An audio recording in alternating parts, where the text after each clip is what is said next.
Hare Krishna. Welcome to this episode of Bhagavad Gita. Today's verse is chapter 5, text 15, which is the Lord gives us the facility to work. So, who is responsible for our actions? That's the topic. Om Namo Bhagavate Vasudevaya. Om Namo Bhagavate Vasudevaya.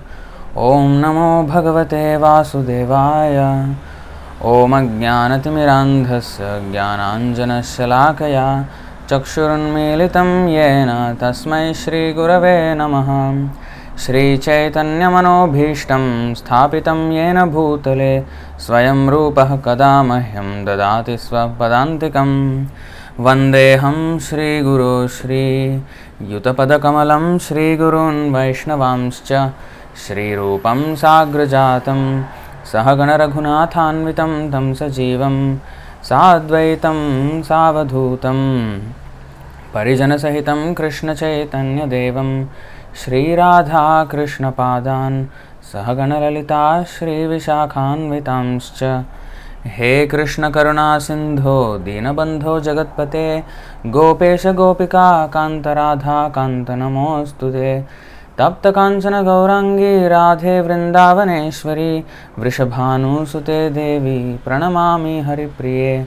वाञ्छाकल्पतरुभ्यश्च कृपा सिन्धुभ्य एव च पतितानां पावनेभ्यो वैष्णवेभ्यो नमो नमः।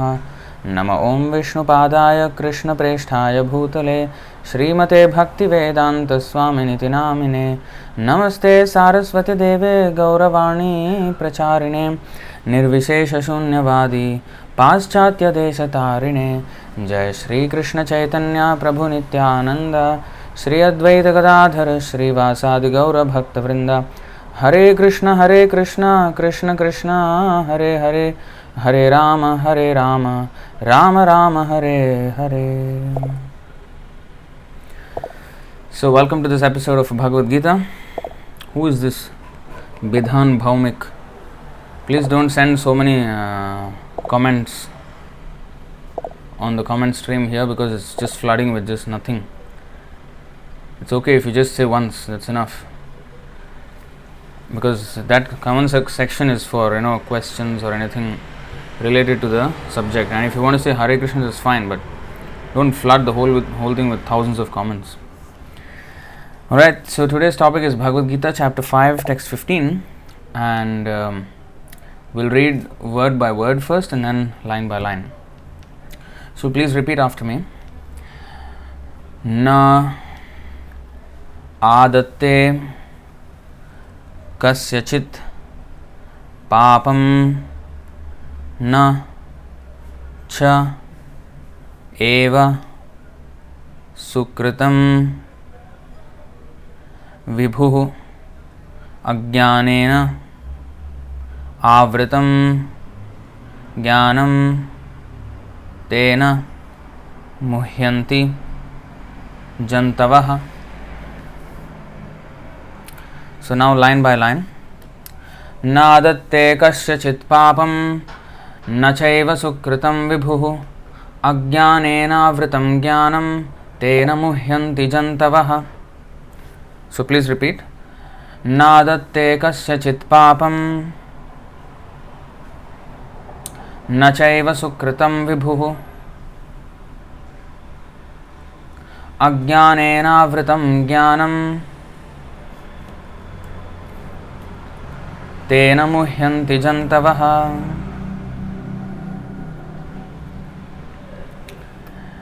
So, na, never. Adatte, accepts. Kasyachit, anyone's. Papam, sin. Na, nor. Cha, also. Eva, certainly. Sukritam, pious activities. Vibhuh, the Supreme Lord. Ajnanena, by ignorance. Avritam, covered.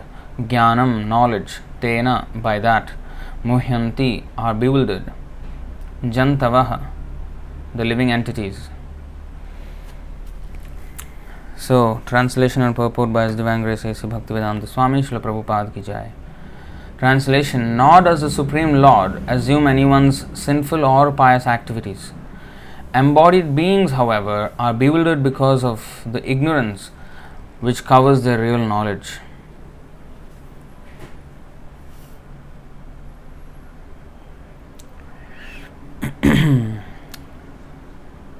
So, purport: the Sanskrit word Vibhu means the Supreme Lord who is full of unlimited knowledge, riches, strength, fame, beauty, and renunciation. He is always satisfied in himself, undisturbed by sinful or pious activities. He does not create a particular situation for any living entity, but the living entity, bewildered by ignorance, desires to be put into certain conditions of life, and thereby his chain of action and reaction begins. A living entity is by superior nature full of knowledge. Nevertheless, he is prone to be influenced by ignorance due to his limited power. The Lord is omnipotent, but the living entity is not. The Lord is Vibhu or omniscient, but the living entity is Anu or atomic. Because he is a living soul, he has the capacity to desire by his free will. Such desire is fulfilled only by the omnipotent Lord. And so, when the living entity is bewildered in his desires, the Lord allows him to fulfill those desires, but the Lord is never responsible for the actions and reactions of the particular situation which may be desired. But in a bewildered condition, therefore, the embodied soul identifies himself with the circumstantial material body. You see this? Being in a bewildered condition, therefore, the embodied soul identifies himself with the circumstantial material body and becomes subjected to the temporary misery and happiness of life. The Lord is the constant companion of the living entity as Paramatma or the Super Soul, and therefore he can understand the desires of the individual soul as one can smell the flavor of a flower by being near it. Desire is a subtle form of conditioning for the living entity. The Lord fulfills his desire as he deserves. Man proposes and God disposes. The individual is not therefore omnipotent in fulfilling his desires. The Lord, however, can fulfill all desires, and the Lord, being neutral to everyone, does not interfere with the desires of the minute independent living entities. However, when one desires Krishna, the Lord takes special care and encourages one to desire in such a way that one can attain to him and be eternally happy. The Vedic hymns therefore declare, Esho heva sadhu karma karayati tam yam ebhyo lokebhya unninishate. Esho eva sadhu karma karayati yam adhoninishate. The Lord engages the living entity in pious activities so that he may be elevated. The Lord engages him in impious activities so that he may go to hell. Kaushitaki Upanishad 3.8. Okay, there's a lot to actually explain here. We'll read the whole purport and then we will go to it one by one. Agno jantur anisoyam atmanah sukha dukkhayoh ishvara prerito gachet swargam vashva bhramevacha. The living entity is completely dependent in his distress and happiness. By the will of the Supreme, he can go to heaven or hell as a cloud is driven by the air.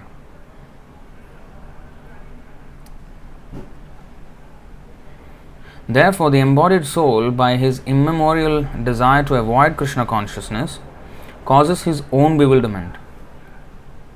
Consequently, although he is constitutionally eternal, blissful, and cognizant, due to the littleness of his existence, he forgets his constitutional position of service to the Lord and is thus entrapped by nescience.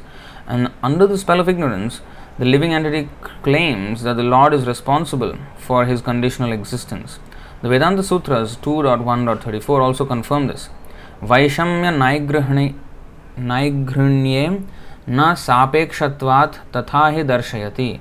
The Lord neither hates nor likes anyone, though he appears to. Okay, so a lot is to be explained here. So the Supreme Lord does not assume our sinful or pious activities. Embodied beings, however, are bewildered because of the ignorance which covers their real knowledge. Now, as you can see here, it is said in the purport, he does not create a particular situation for any living entity, but the living entity, bewildered by ignorance, desires to be put into certain conditions of life, and thereby his chain of action and reaction begins. So the Lord gives the facility, but it is the desire of the living entity that is taking him to all these places. So either in spiritual world or in the material world, it's all the desire of the living entity, the independent desire of the living entity. That's the only independence we have, to desire. Even to fulfill that desire, we don't have the independence, because the Lord has to give us the facility to fulfill our desires. So to desire, the facility to desire, that we have. Even for that, the Lord has to. We still depend on the Lord, but that's the independence we have, that we can desire anything. We can desire to become a servant of the Lord. We can desire to become merge into the impersonal Brahman. We can desire to go to the heavenly planets. We can desire to be opulent in this world. We can desire anything. But actually, even I mean, in day to day, I mean, in our world, nobody can stop us from desiring. 1 second, something has gone inside. So nobody can stop us from desiring anything. Like if I want to desire to become a rich man, I can dream. I can sit down and dream that I have a lot of wealth and I am doing this, I'm doing that. Nobody is stopping you from dreaming. That desire anyone can have. But then whether we deserve, you see. So usually the desire will develop to a state where you want to act on the desire. You see, you want to speak about it, you want to act on it. So once the contemplation in the mind comes to a point where we want to act, then the Lord has to fulfill by giving us the facility to do so. So in ordinary circumstance, suppose if somebody, like we say charity, don't give it to anyone and everyone, just money like that, because they may use it for sinful things, maybe buying meat or alcohol or whatever. So we'll be supporting their sinful activities. But in this case now, the Lord is actually giving the facility for him to act sinfully. So the Lord is not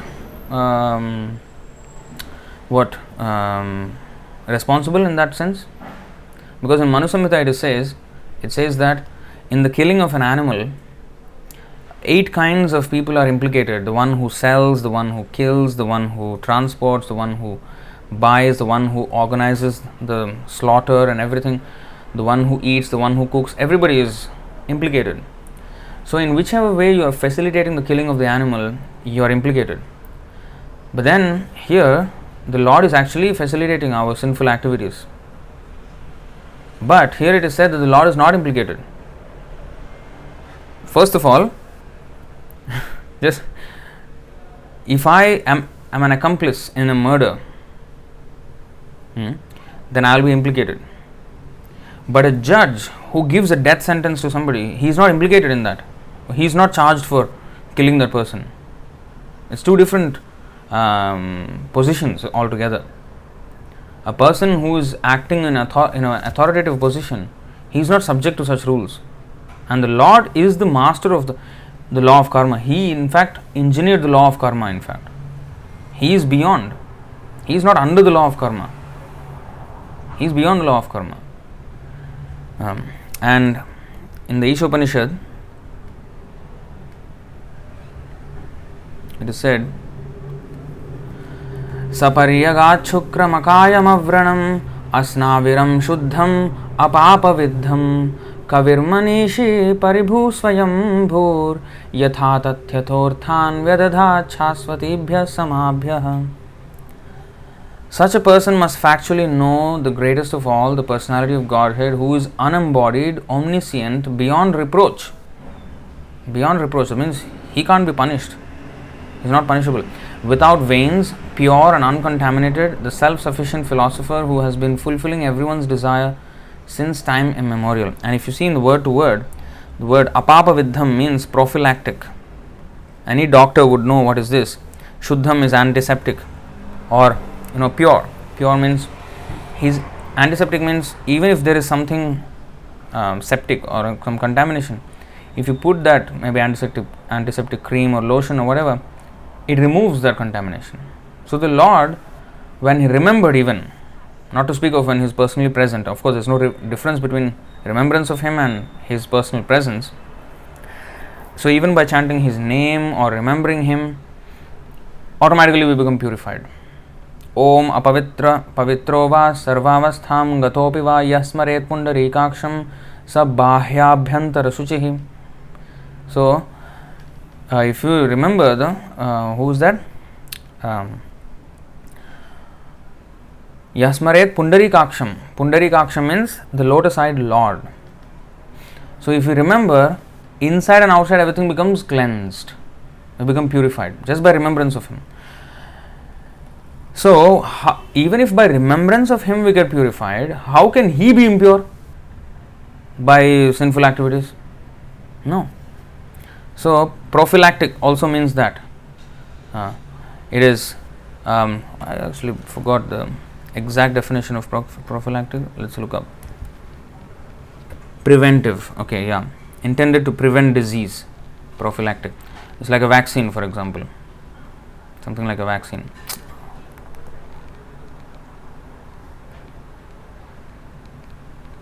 You see? Now it's stuck. Oh, okay. So you see, prophylactic means preventive. Not only it purifies if there is anything contaminated, but it prevents you from further contamination also. What is that? Here it is Lord. So even if by remembering him, by chanting his name, so that in fact, or hearing about him, reading about him, this will not only purify us of our past sinful actions, but also prevent us from committing further sinful actions in the future. Because even Parikshit Maharaj also asked this question in the Srimad Bhagavatam to Sukadeva Goswami. What is the use of atonement? Because in the Karma Kanda section there are atonements prescribed if you commit some sinful activities. But what happens after that atonement is basically you nullify the reaction that will come with a sinful activity, but the desire to commit more sinful activities in the future does not get extinguished, does not get uprooted. So in that way one will be continuing to commit sinful activities. So Parikshit Maharaj asked the question that what is the use then of atonement if it does not remove the desire to commit sinful activities? So let's see, go to the verse. Shri Rajovacha Drishta Shrutabhyam Yat Papam Janannapyat Manohitam Karoti Bhuyo Vivashah Prayaschittam Athokatham. Maharaj Parikshit said, one may know that sinful activity is injurious for him because he actually sees that a criminal is punished by the government and rebuked by people in general, and because he hears from scriptures and learned scholars that one is thrown into hellish conditions in the next life for committing sinful acts. Nevertheless, in spite of such knowledge, one is forced to commit sins again and again, even after performing acts of atonement. Therefore, what is the value of such atonement? Like, even in a Christian religion, they repent for the sins every week when they go to the church. But then Monday they come and do the same thing. If they do the same things again, and mostly they do like that, what is the use of the atonement? What is the use of that prayaschitta or repentance? It's a farce, right? Repent means you don't do it again. But if we do it again, then what kind of repentance is that? That's just fake, farce. Next verse, 6.1.10 of Srimad Bhagavatam. Kvachin nivartate bhadrat kvachicharati tatpunah prayaschittam manye kunjara shauchavat. Sometimes one who is very alert so as not to commit sinful acts is victimized by sinful life again. I therefore consider this process of repeated sinning and atoning to be useless. It is like the bathing of an elephant, for an elephant cleanses itself by taking a full bath, but then throws dust over its head and body as soon as it returns to the land. So, Kunjara Shauchavat. So, that is, there's another Mukundamala Stotra verse also which says like this, Gajasnanam. Gajasnanam means the elephant bath. So, the idea is the same. So, if we do something, purificatory thing, and again we put the dust all over our body, then, or in this case, the dust on our soul in that aspect, by committing sinful acts again. Even pious acts. Pious acts are also reactions that we have to experience and for which we have to take birth again. So both pious and sinful acts keep us here in this material world. and they cause our desire to act, and sometimes that can be sinful, sometimes can be pious. So all that is dust, throwing back again. So basically we have to remove the desire to commit the sinful acts, not just, oh, I have accidentally committed sinful acts, or whatever it is, I will atone for it, and if I don't change my desires how to act, then I'll keep on committing sinful acts. So the desire has to be changed. The whole desire has to be uprooted to commit the desire to commit sinful acts. So you see this verse, let's go to verse 6 to 17, I guess.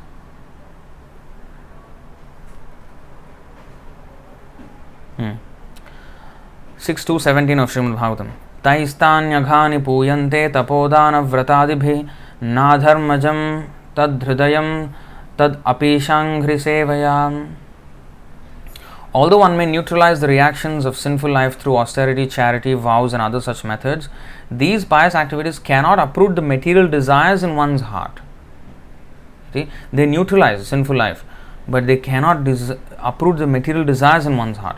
However, if one serves the lotus feet of the personality of Godhead, he is immediately freed from all such contaminations. Now, remember this word, desires. That is very important, because this desire is at the crux of the whole matter today of today's verse. Okay? Another verse regarding the same topic, 6.3.31.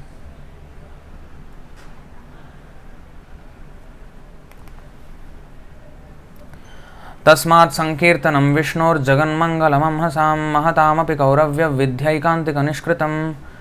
Shukadeva Goswami continued, My dear king, the chanting of the holy name of the Lord is able to uproot even the reactions of the greatest sins.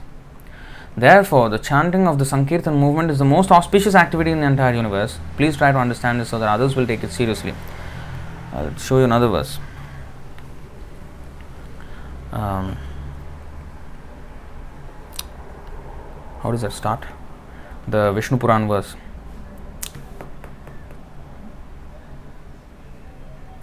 Kutam bijam phalonmukam.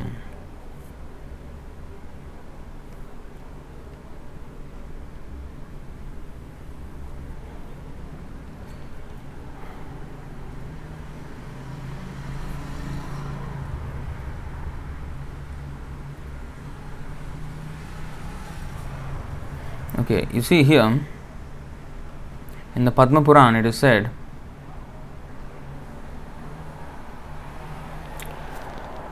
Aprarabdha phalam papam kutam bijam phalonmukam kramena praliyeta Vishnu bhakti ratatmanam. There are different stages of dormant reactions to sinful activities to be observed in a sinful life. Sinful reactions may be just waiting to take effect, phalonmukha. That means once you commit a sin, then the reaction will definitely take place. But when it will take place, it will depend upon the fructification timeline. Now, if you sow a seed today, even Bible says, as you sow, so shall you reap. So that is the law of karma. So when you sow the seed of action today, the fruit of reaction will take some time to manifest. Now, how long that is? Different seeds have different fructification timelines. For example, an apple tree and an orange tree or a peach tree or a mango tree, they all have different timelines. From the time you sow the seed and the time you get the fruit, it's not always the same. Every seed takes different timeline. So there is intricate laws governing this, but it will take some time and it goes through stages, just like a tree would go through stages. So when you sow a seed, immediately you don't get the fruit. But just like here, sinful reactions may be just waiting to take effect, phalonmukha. That means just the fruit is going to ripe, and when the fruit is ripe, that's when we taste the reaction. Reactions may be still further dormant, kuta, or the reactions may be in a seed-like state, bija. In any case, all types of sinful reactions are vanquished one after another if a person engages in the devotional service of Lord Vishnu. Just by serving Vishnu or Krishna, we get purified of all our sins. And one more I will show you. Okay, this is in Srimad Bhagavatam, very important verse, in the purport of 6.2.14. There it is said nicely. 6 to 14, or is it? Oh, 6 to 7. Sorry, I think so. You see this Vishwanath Chakravarti Thakur quotes from the Smriti Shastra. Namno hi yavati shakti papa nirharane hare tavat kartum na shaknoti patakam pataki naraha. Simply by chanting one holy name of Hari, a sinful man can counteract the reactions to more sins than he is able to commit. Brihad Vishnu Puran. More sins than he is able to commit. I mean, even in the future. Now, we all have come into this Krishna consciousness movement. We could have committed so much sin in the future if we did not come here. Now, we are saved of all that by taking to Krishna consciousness, taking to the chanting process. Now, we voluntarily follow the rules: no illicit sex, no gambling, no meat eating, no intoxication. So, these are the things that we follow. So, we are not committing any more sin. At least we are not expected to. So, once we become steady in our devotional service, then even in thought, these things won't come. See? So, this happens by chanting. So, it counteracts reactions to more sins than he is able to commit. That means whatever past and whatever future, it saves us from everything. It is curative, not curative. Is that the word? That means it can cure and it can prevent. It's preventive. Curative and preventive. Is curative the word? It can cure and can prevent also. Now, if the Lord is so powerful that even remembrance of Him, even service to Him, even chanting His name can rid us of all sinful reactions, and not only of one person, but of trillions and countless living entities, He can, wipe out the sinful reactions of everyone, if they really want that to be happening. So, how can he become influenced by sinful reaction? So, that's the question, that's the point in today's verse. Okay, sorry. Go back to the verse, you see, 5:15. That's the exact point of today's verse. The Supreme Lord does not assume anyone's sinful and pious act. So, even when He provides the facility, if we provide facility for maybe, like for example, the person, Prabhupada, I always told this story, that Prabhupada was in this car and the devotee was driving the car in the front, and the lane beside the car, there was a car going here, and then somebody from behind, honked at this car. So the car gave way, and then one truck was the one which honked, and he overtook this car. So Prabhupada said, that truck, see, it is a meat truck, because the logo and everything is there on the truck. So it was a meat, frozen meat. So he said, this car which gave way to that truck, that driver is going to get sinful reaction, because he has given way to the meat to be transported faster. So you see how much giving facility, even to that an extent, we are implicated. But the Lord gives all facility for our sinful actions, but He is not implicated. Why? Because government, for example, the government gives facility for every citizen. Now, if a criminal wants to perform a crime, that is also given. That facility is also given by the government indirectly. The government gives equal facility for everyone. But if somebody misuses it, who is to be blamed? Now, a criminal may drive and rob a bank, say, and then take the money in his car and then go. Now, the government is the one who gave him the license to drive. Of course, he passed some test and all that according to qualification. They saw, okay, you can have a license. So that means he was given a license to drive on the roads of that country, and he used that license to rob a bank. Now, can the government be charged for his crime? Oh, you have given him the facility to drive, so therefore you are the ones to be blamed. The government, the Prime Minister has to go to jail. It doesn't work that way, right? So like that, every country, the Prime Minister has always been in jail, because there are so many rascals misusing the state's property or state's facilities. So the thing is that the Lord gives facility for us equally.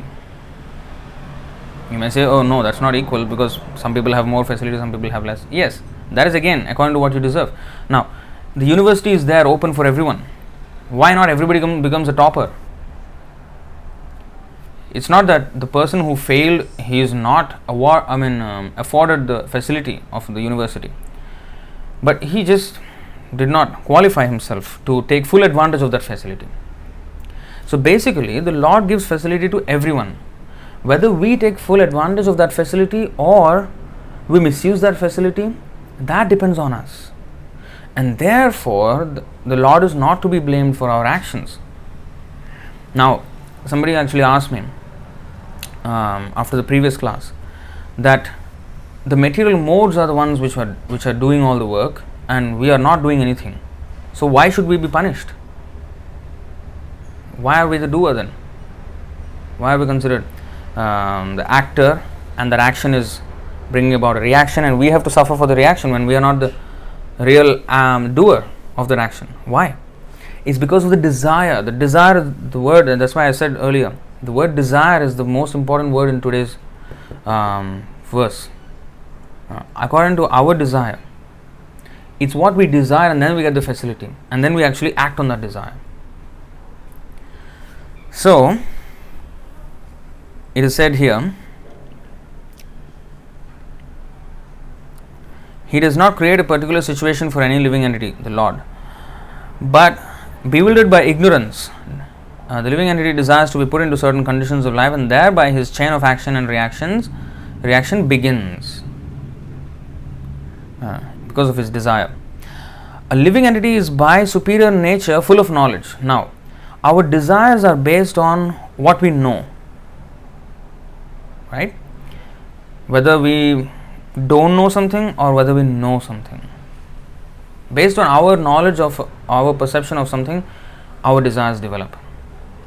If our knowledge is on at one level, we will act on that level. If our knowledge is not there, then we will act according to what we know only. That's why they say, their upbringing. If somebody is not properly behaving, is their upbringing. Why? Because that's what they associated with. That's what they know. If they see their parents behave in a certain way, they think that is how everybody should behave.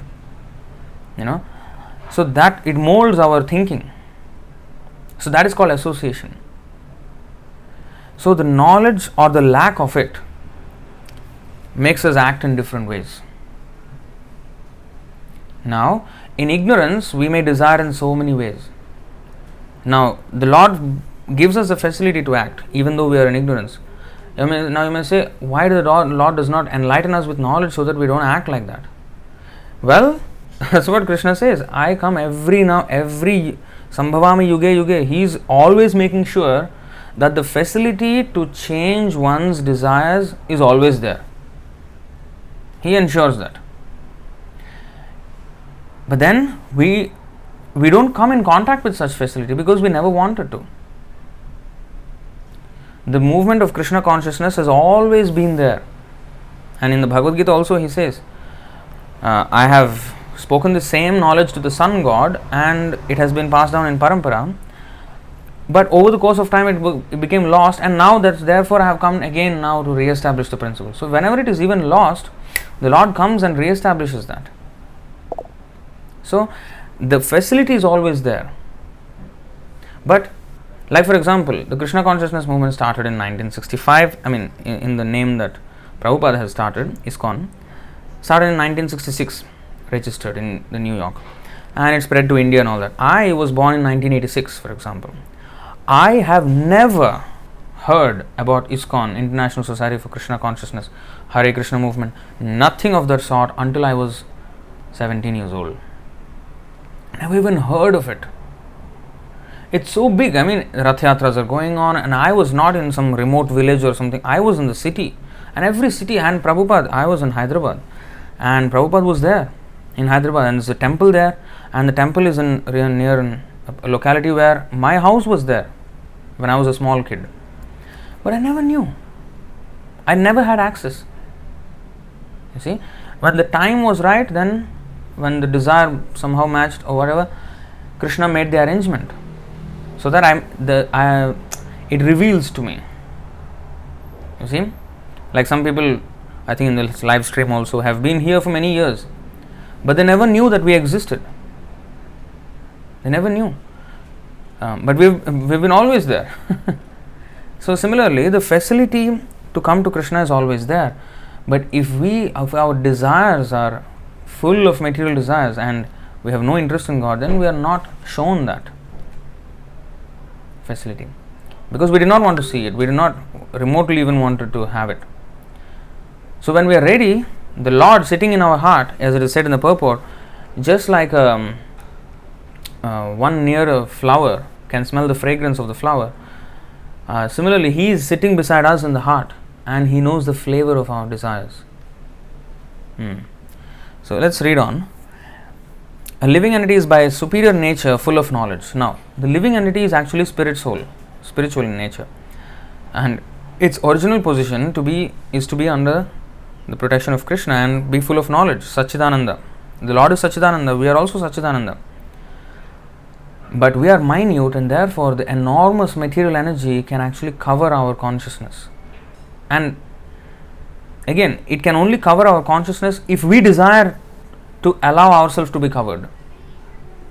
By desiring to give up the service of Krishna, we are accepting the terms and conditions. It comes with terms and conditions. When we give up Krishna's desire, yes, you can, we all can, but then TNC, terms and conditions. Okay, now you are in the material world. All people like you, Krishna says, if I want to come, I want to be against the Krishna service, okay, Krishna will say, okay, you can go to the material world, and all people that are similarly like you will be put in that place, and then there will be, you can enjoy yourself as much as you want. Just like all kinds of criminals, all people who have criminal mentality are put in prison. That place is dedicated for them. So similarly, this material world is such prison, and here we are all given the facility to enjoy to our max. Now you may say, no, I don't have facility to enjoy to my max, because if I have more money I will enjoy more.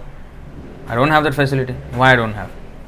Well, we all started at least with full facility. Prabhupada said, when we came to this material world, we became a Brahma first.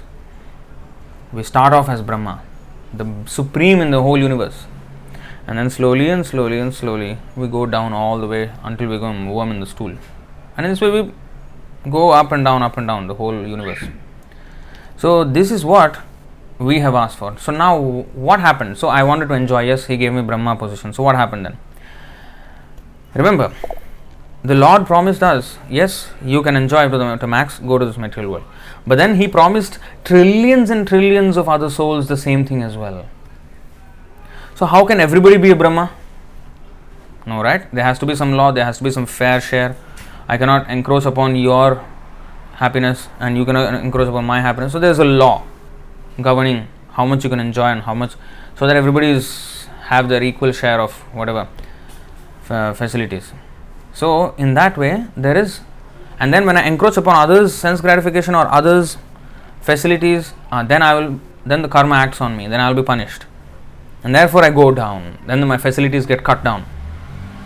Like for example, if a son misuses his pocket money given by the father, then the father says, no more pocket money for you. So it is not that the father cannot give, but he can give, but then he does not give. So a crude example. So like that, we are curtailed in our facilities because of our misuse of the excess of facilities that we had. All this entire program for our living in this material world and our reformation and our everything, and in fact the whole program of even the scriptures, for example, they are there, but not everybody comes to it, right? So what happens, and how can they be helped then? So the Lord lets them use their independence to the max, and then they will come to a point where they will think, hey, what is this? I am trying everything that I can for happiness, but everything is just falling apart, and then I don't see a connection. There's something somewhere wrong. And when one starts questioning, This happens after many millions of lifetimes of trying to enjoy.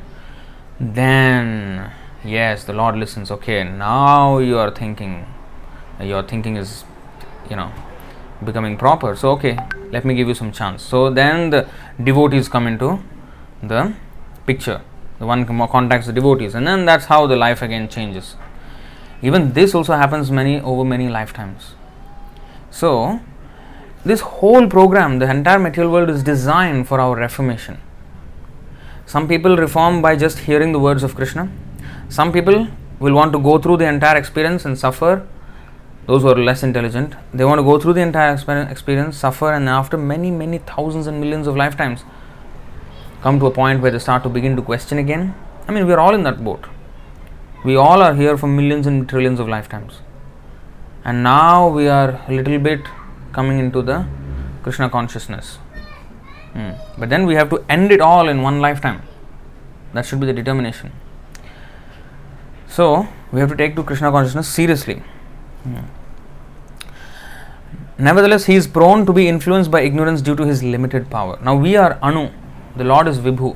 Anoraniyan Mahato Mahiyan. So, we are Anu, we are atomic, and the Lord is infinite. So, the Lord is extremely powerful, infinite. There's nothing that can cover the sun, right? No cloud can cover the sun.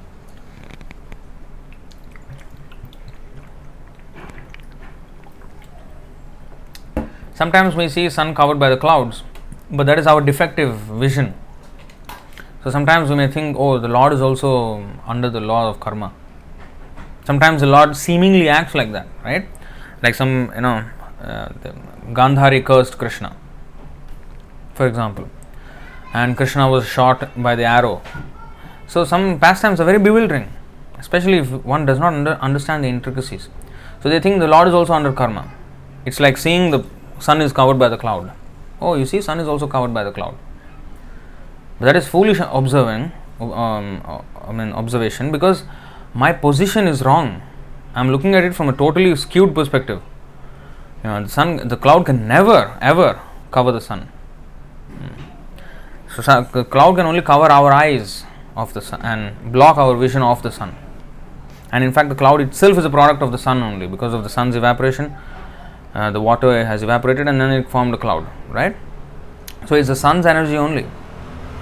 So similarly, Maya is Krishna's energy, and it can never cover Krishna, but it will cover our vision of Krishna, and it will make everything dark. The cloud, especially if it's very, very thick clouds, and everything becomes dark, almost like a night. See? So such dark clouds we are under, such ignorance, and therefore in that ignorance we tend to act, and then Lord gives us facility. What is that? Daivi Hiesha Gunamayi Mama Maya Duratyaya, Krishna says in the 7th chapter. My Maya is very powerful, and to cross over it, one has to take shelter of Krishna. This divine energy of mine, consisting of the three modes of material nature, is difficult to overcome. But those who have surrendered unto me can easily cross beyond it. And you see here in the 9th chapter, Srila Prabhupada always quoted this 9.10. Mayadhyakshena prakriti suyate sacharacharam hetunanena kaunteya jagadviparivartate. This material nature, which is one of my energies, is working under my direction, O son of Kunti, producing all moving and non-moving beings. Under its rule, this manifestation is created and annihilated again and again. See? So this is how the material energy is working under Krishna's direction. So it is Krishna's energy. And also in the Brahma Samhita it is said, Chhayeva yasya bhuvanane bibharti durga ichhanu rupam api yasya chacheshtate sa govindamadi purusham tamaham bhajam. So there also it is said, Durga, who is the superintendent of the material world, she acts exactly according to the desires of Krishna. The external potency Maya, who is of the nature of the shadow of the Chit potency, is worshipped by all people as Durga, the creating, preserving and destroying agency of this mundane world. I adore the primeval Lord Govinda, in accordance with whose will Durga conducts herself.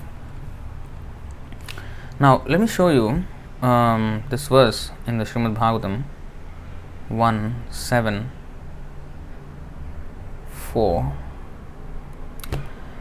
4, 5, 6, 7, I think. These verses are very important verses. Bhakti yogena manasi samyak pranihite male apashyat purusham purnam mayam cha tadapashrayam. Thus he fixed his mind. Who is this? Vyasadeva. It's talking about Vyasadeva. Thus he fixed his mind, perfectly engaging it by linking it in devotional service, bhakti yoga, without any tinge of materialism. And thus he saw the absolute personality of Godhead along with his external energy, which was under full control. Apashrayam, under full control. Again, Maya is under full control of the Lord. So he saw. So one who is in devotional service, he sees the Lord and he also sees Maya, which is under full control of the Lord. And he will be able to distinguish which is material, which is spiritual, which is, what is what. He can see everything very, very clearly. And he also sees how the Maya is fully under control of the Lord, and he surrenders to the Lord, and therefore he has no need to be afraid of Maya. But he is cautious of Maya because she is more powerful than him, because she is a very empowered servant of Krishna, Durga. So he is cautious, but cautious means what? One has to be Krishna conscious. If we are not cautious, that means we are not Krishna conscious. Immediately, Krishna bahirmukha bhogavancha kare, nikatastham mayatare japatya dhare. So it is said, Maya is just waiting. Nikatastham, very near, waiting for us to make a mistake. The moment we shift our attention slightly from Krishna, 1 degree away from Krishna, Maya is japatya dhare. That's it. Krishna bahirmukha bhogavancha kare. So other than Krishna consciousness is bhogavancha, the desire to enjoy the senses. So even a slight trace of that desire, Maya will immediately capture that. It will not let a single opportunity slip. She is empowered to do that because she is empowered to train everybody to come back to the position of serving Krishna. So, but she does it with reverse psychology. She does not say, no, serve Krishna. Hey, you are forgetting Krishna. Don't forget. Remember Krishna. She will not say like that. You forgotten Krishna? One slap. So she goes the hard way because we are not listening to good counsel. So we need some knocks on the head. So that's what Maya does. If we are willing to listen to good counsel, then yes, Krishna will detect that from the heart and he will immediately lead us to the devotees. Okay, this person can listen to something. Okay, and then the books, everything. And one is introduced to the pure devotee and everything opens up.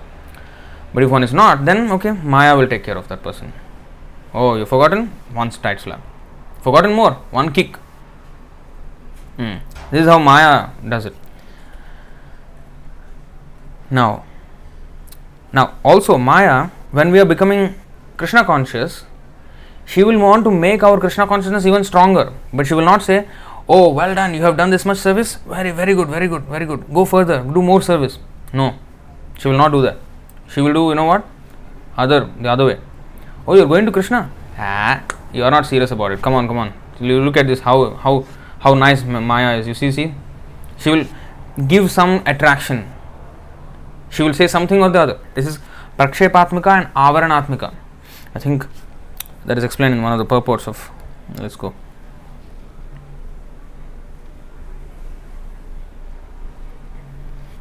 See here.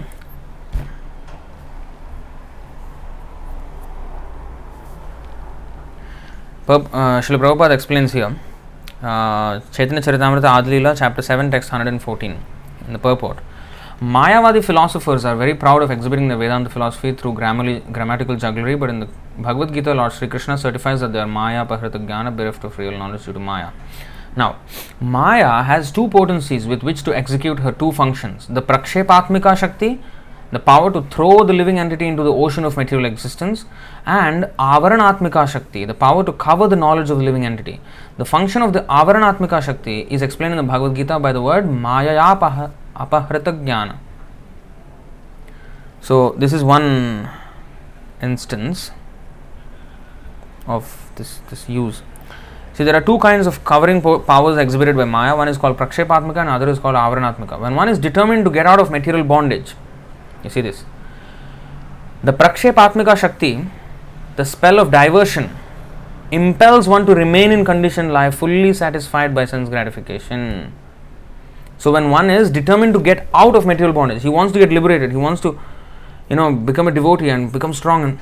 But Maya will divert his attention. No. This is not good.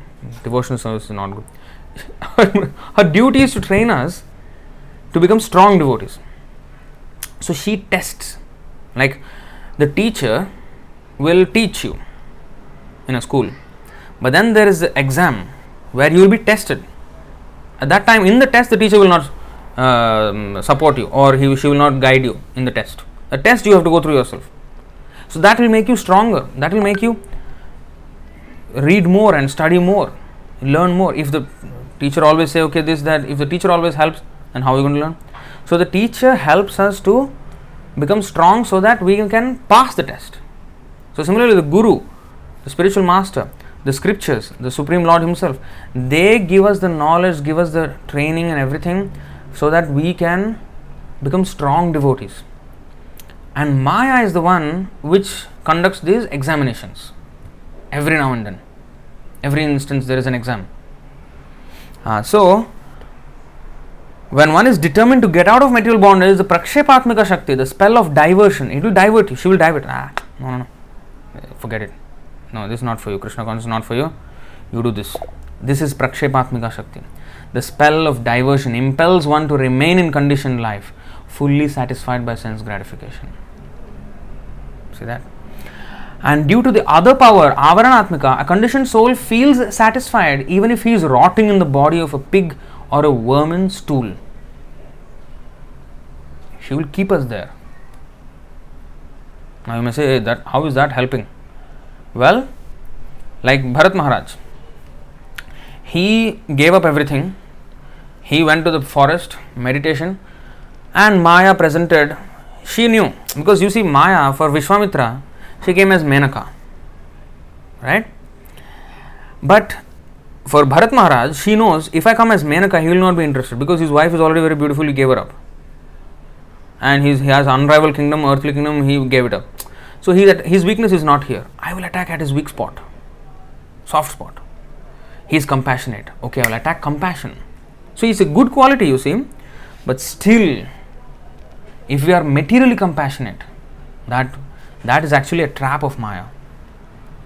Now, the lion has killed a deer and he became compassionate upon the deer. Now, he has seen this one deer go through this situation. Now, in the forest, in the whole world, there's so many lions chasing so many deer and zebra, and every time they chase someone, their family member, if suppose the baby zebra or the baby, the child, the cubs, or the lions always target the weaker people in the herd, weaker animals. Now, that is heartbreaking, right? For a mother to see the own child die in front of her, completely ripped apart by the animal, by the lion. He could have taken compassion upon millions of other deer, but this one deer he got attached to. You see how Maya presents herself. She knows where is our weak spot. Oh, if woman is not here, the weak spot, then compassion is his weak spot. Okay, I will come through compassion. Just like water. If there is a single hole somewhere, it will seep through. If here is no hole, if here is hole, then it will come through there. So like that, we have to be watertight in our Krishna consciousness, not allowing Maya to come. But if we have cracks in our armor, in our, capsule of Krishna consciousness, Maya will gush in, just like a submarine inside the sea. If there is a small hole in the submarine, the whole thing, the water will just completely smash inside. If a ship, there is a small crack, like the Titanic, you see, it hit the iceberg and then crack happened, and through that water, the ocean water was just waiting, it was always outside the ship. But when there's a crack, came inside, gushed until the whole ship was destroyed, sunk. So, wherever there is a crack, Maya will come. Therefore, even compassion, even the so-called good qualities, Maya can take advantage of and divert us. So therefore, our compassion, even our good qualities should be properly placed. Oh, poor man, he's asking for money. Give him some money. Compassion, right? Maya, Prakshepatmika Shakti, threw us away from devotional service because the guy maybe will buy some meat or who knows, made us commit sinful activity. So therefore, even if we have compassion, we should know how to. Intention is one thing. To have a good intention is not enough. We also need to have the knowledge of how to actually execute on that intention. If I want to help someone, I should also know how to help. Only the intention to help is not enough. If I don't know how to swim, oh, the person is drowning, I want to save him. My intention was very good. I jumped into the pool because I cannot see him drowning like that. I also jump. But I don't know swimming. What happens? Next day, news comes out. 2 people dead in water. Instead of it would have been 1 person dead, now the headline is 2 people dead in water. Because I was trying to be too smart. I had the good intention, but I did not have the know-how of how to execute on that good intention. So both things are required. And therefore, we have... Why? Vanajakshi Mataji is saying, Hare Krishna Prabhu. What happened? So, anyway, let's continue. I hope the audio and video is all clear. Please let me know in the comments if everything is clear. So, coming back to the point. So, Prakshepatmika, Avaranatmika. So, Maya is very, very clever. I mean, she is Krishna's energy. Don't ever underestimate her. Ever. Sometimes, neophyte devotees, they will say, Prabhu, Maya cannot touch me, Prabhu. Maya cannot touch me? You are so strong. Prabhu, I'm convinced, Prabhu, I will never go back. I will be staying firm in Krishna consciousness. The moment we say that, that means we are completely susceptible to Maya. A person who knows things as they are, like Vyasadeva, by engaging in Krishna consciousness, he saw clearly the Supreme Lord and he saw also the Maya who was fully under control of him. So he knows, a devotee will know the position of Maya and he will never have the audacity to say that I am free, I will do it, I will never go back. No. Yes, he has the determination not to give up Krishna consciousness. But then he depends on Krishna to give him the strength to hold on to that determination. It is from the strength of Krishna that he gets the determination, not his own power. He prays to Krishna for getting the strength for the determination. So, you see, due to the other power, Avaranatmika, a conditioned soul feels satisfied even if he is rotting in the body of a pig or a worm in stool. To release a conditioned soul from material bondage is very difficult because the spell of Maya is so strong. Even when the Supreme Personality of Godhead himself descends to deliver conditioned souls, asking them to surrender unto him, the conditioned souls do not agree to the Lord's proposal. It is also because of Maya. Therefore, Sri Sanatana Goswami said, somehow or other, if one helps another gain release from the bondage of Maya, he is certainly recognized immediately by the Supreme Personality of Godhead. Wow. Where is that verse? I want to see that verse actually. Sanatana Goswami says, somehow or other, if one helps another gain release from the bondage of Maya, he is certainly recognized him. Is that this verse? No. Maybe somewhere here. Maybe somewhere here in this chapter. Maybe oh yes, I know. Sanatana Goswami was preaching to the jail keeper. Yeah, he was in prison and he was actually preaching to the jail keeper. Okay, that is where it is. Yeah, so that is where Sanatana Goswami said that somehow or other, if one helps gain another release from the bondage of Maya, he is certainly recognized immediately by the Supreme Personality of Godhead.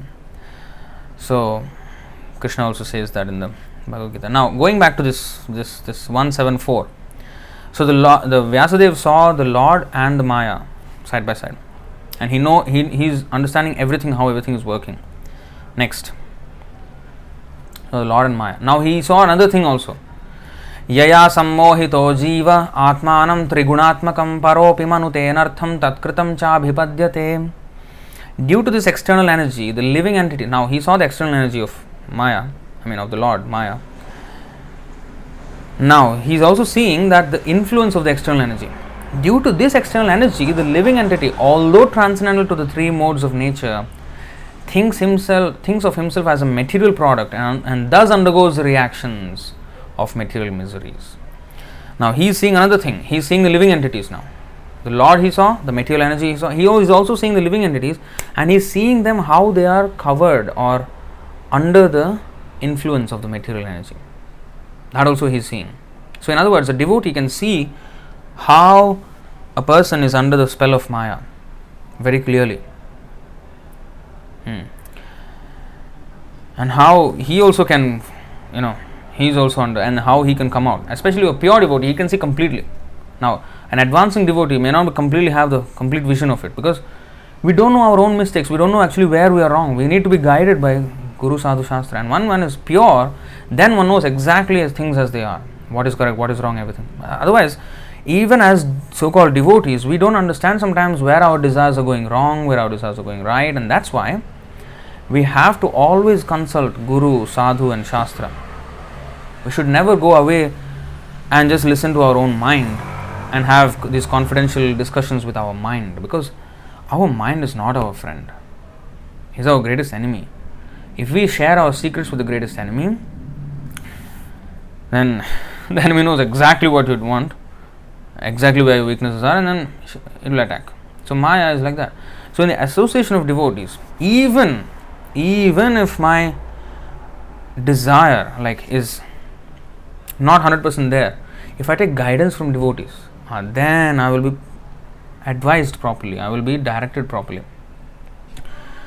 So then if we take the direction, then we'll be benefited. See?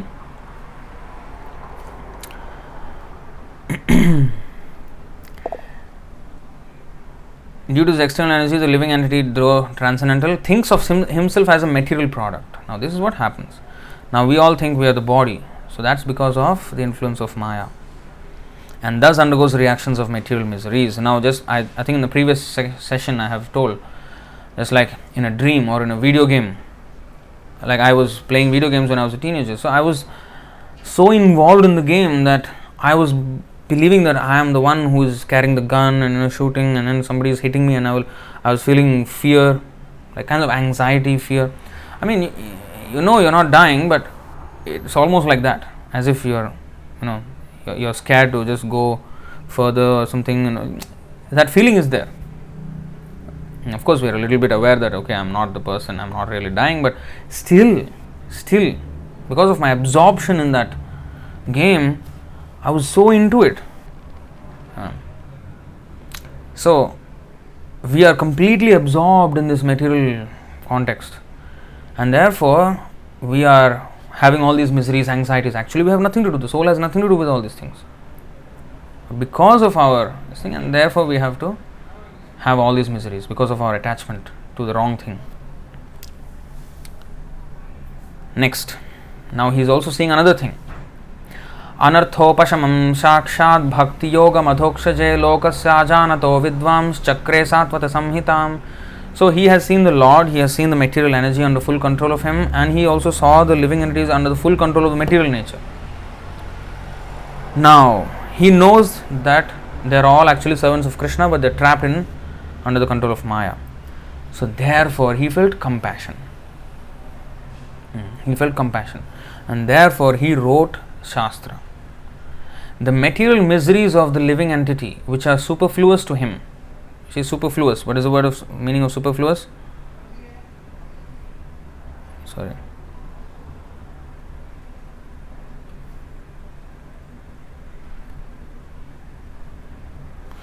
Somehow this just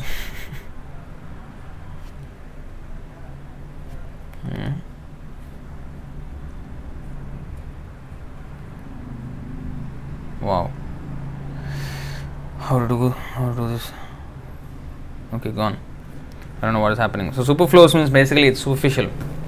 So it's not actually touching him, but it's on the surface, which is external to him. It is not in him. So the material miseries of the living entity, which are superfluous to him, can be directly mitigated by the linking process of devotional service. So he knows that they can be saved if they can engage in devotional service. But the mass of people do not know this. A devotee will know, but the mass of people do not know. And therefore, the learned Vyasadeva compiled this Vedic literature which is in relation to the Absolute Truth. So, he wrote this whole Vedic literature to help them come out of that.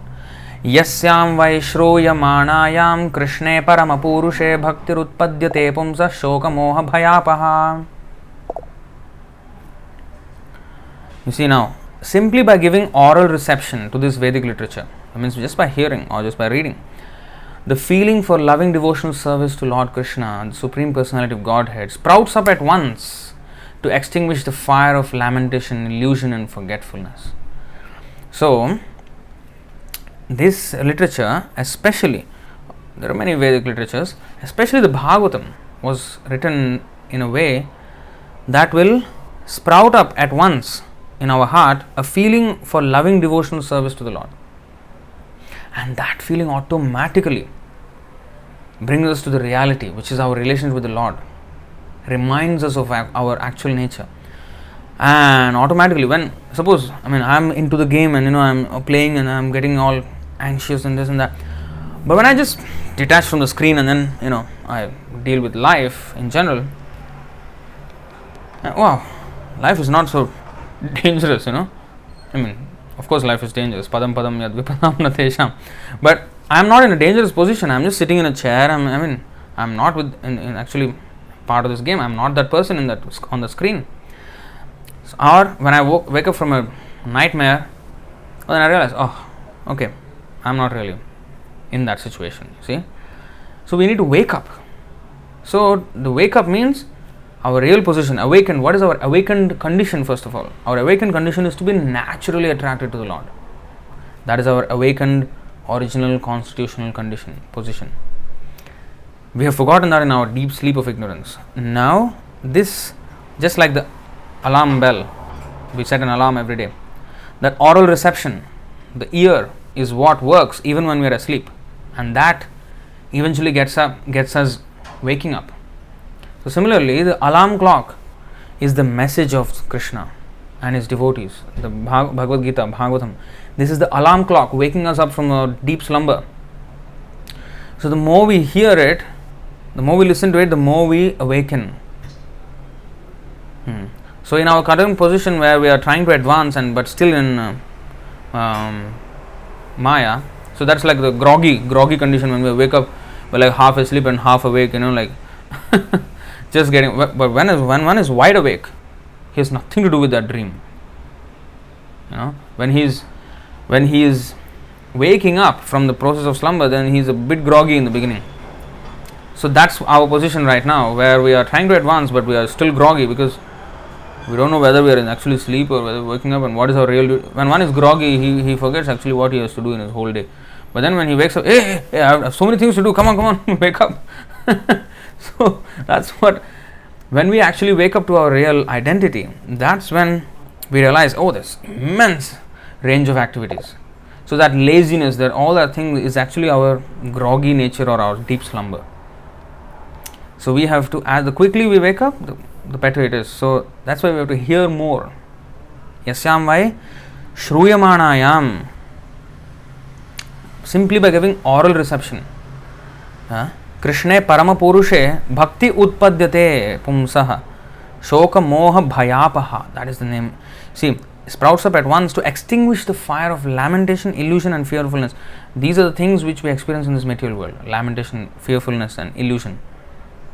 All that will be extinguished. So you see how this whole mechanics is working behind the scenes, and how, what is this?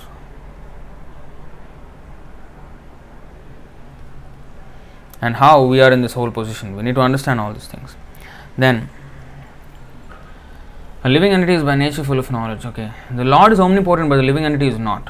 Lord is Vibhu or omniscient, but the living entity is Anu or atomic. But he is a living soul. Because he is a living soul, he has the capacity to desire by his free will. And such desire is fulfilled only by the omnipotent Lord. Now, the desire, first of all, the desire, is fulfilled by the omnipotent Lord, but why the desire comes? The desire comes because of our association. Sangat sanjayate kamaha. Sangat means from our association develops our desires. Sangat sanjayate kamaha. So, our desires develop from our association. That's why association of devotees is most desirable. That's why we stress so much. Sadhu Sangha, Sarva Shastra Koi. All the Shastras recommend Sadhu Sangha, association with devotees. Why? Lavamatra Sadhu Sangha Sarva Siddhi Hoy. Even 1/11th of a second, even a moment's association with a pure devotee brings complete success. It's so powerful, association. So association causes our desire. So therefore, the whole thing is now where we associate. According to our association, we are facing our reactions. Why? Because according to our association, we have desires. And to fulfill our desires, the Lord gives facility. Especially when our desires, when we really want to act on those desires, then the Lord gives facility. And when He gives facility, when we actually do the activity, then we are suffering the reaction. You see how it is all going from desire to reaction, and it's all coming from association. So it's association all the way to reaction. We should know the whole chain, how it is working. And those reactions will make, what is the reaction? A reaction is when we face a certain circumstance in life. That is because of our past reaction, right? And that event will cause more desires. It all depends on how much knowledge or ignorance or the lack of it we have, and how we perceive things. So in good association, we will have knowledge. In Sadhu Sangha, association of devotees, we will have knowledge.